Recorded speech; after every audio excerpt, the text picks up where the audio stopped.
Okay, children, so the moral of the chapter, the Browning version. Yes. Yes, children. So we were talking about the moral, right? The moral of which chapter? Browning version was to present the relationship between a student and a teacher. Yes, mainly it talks about the relationship between a student and teacher. Crocker Harris and Taplow. Yes, his feelings, Taplow's feelings about Crocker Harris, how strict he is. But instead of his anger, his words show his love and dedication towards his teacher, Mr. Crocker Harris. See, he doesn't hate him, he likes him.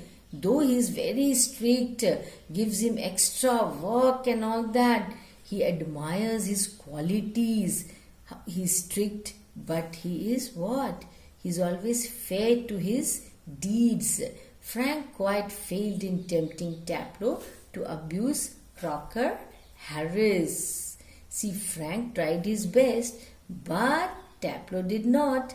So the title, Browning's version, is first a direct reference to the fact that the text is an adaptation of Agamemnon's tragedy written by Aeschylus. It is a Greek tragedy, Aeschylus. It was written by him. It means that the text is an adaptation by Robert Browning of the original. Yes, Mr. Crocker Harris is betrayed like Aeschylus by his wife. Wife doesn't like him.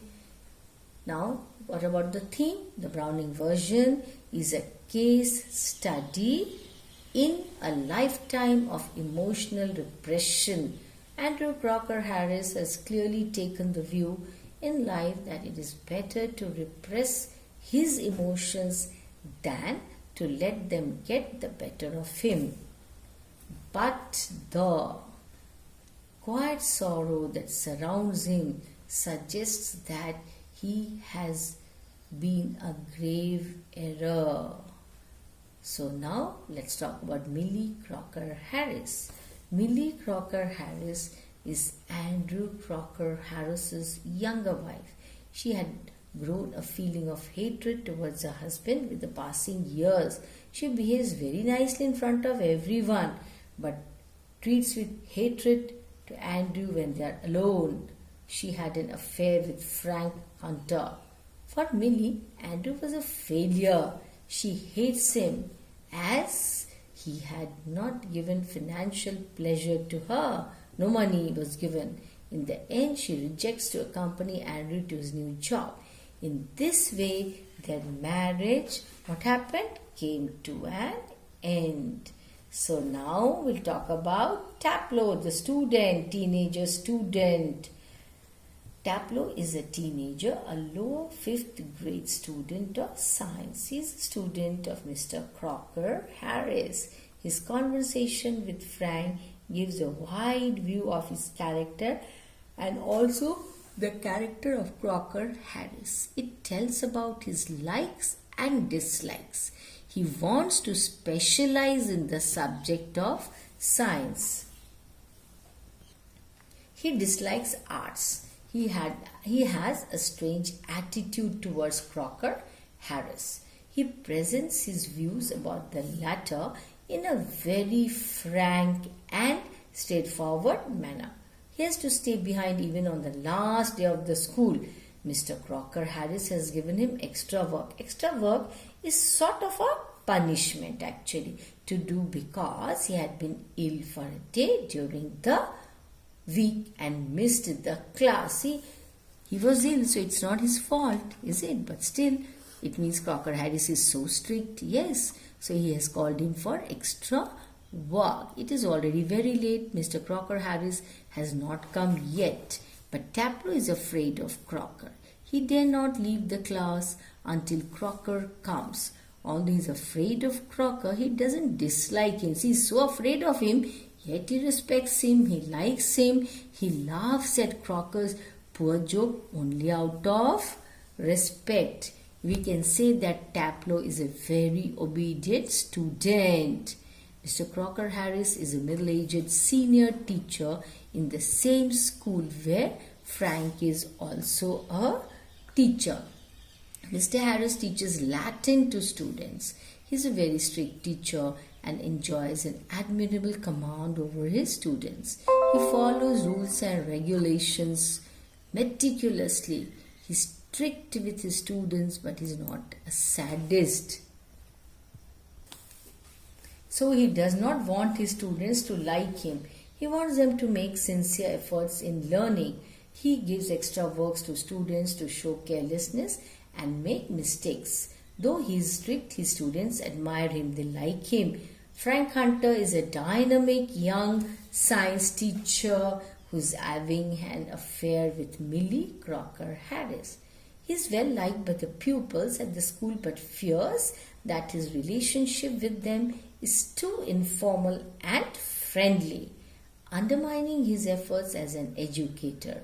Frank's sympathy for Andrew grows over the course of the play and is deeply appalled by the callous way in which Millie dismisses Taplo's gift to Andrew as a cynical attempt to gain favor.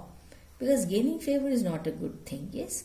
By the end of the play, Frank tells Millie that their affair is over and asks Andrew if he can visit him at his new school. So this is all about the character sketch of the different characters in the play. So read this. You'll come to know about each one. So it is very, very important, children. Yes, read the lesson once, twice for better understanding. Only then you will understand the lesson well. So it is very important, children. I'll tell you something about Agamemnon. See, the so-called mask of Agamemnon, which was discovered by Heinrich Schliemann in 1876 at Mycenae, now believed to predate the legendary Trojan War by 300 years. In Greek mythology, Agamemnon was a king of Mycenae, the son or grandson of King Atreus and Queen Erope of Mycenae, the brother of Menelaus, the husband of Clytemnestra. Oh my God, these names are a little difficult for you, but it is there, you know. So you have to know that these legends made him the king of Mycenae or Argos, thought to be different for the same area. Okay, so when Menelaus' wife Helen was taken to Troy by Paris, Agamemnon commanded the united Greek armed forces in the ensuing Trojan War that was going on. Upon Agamemnon's return from Troy, he was killed, yes, by Aegisthus, the lover of his wife Clytemnestra. In old versions of the story, the scene of the murder, when it is specified, is usually the house of Aegisthus, who has not taken up residence in Agamemnon's palace, and it involves an ambush and the deaths of Agamemnon's followers as well, or it seems to be an ancestral home of both Agamemnon and Aegisthus, since Agamemnon's wife is stated to be there as well, and Agamemnon was said to have wept and kissed the land of his birth.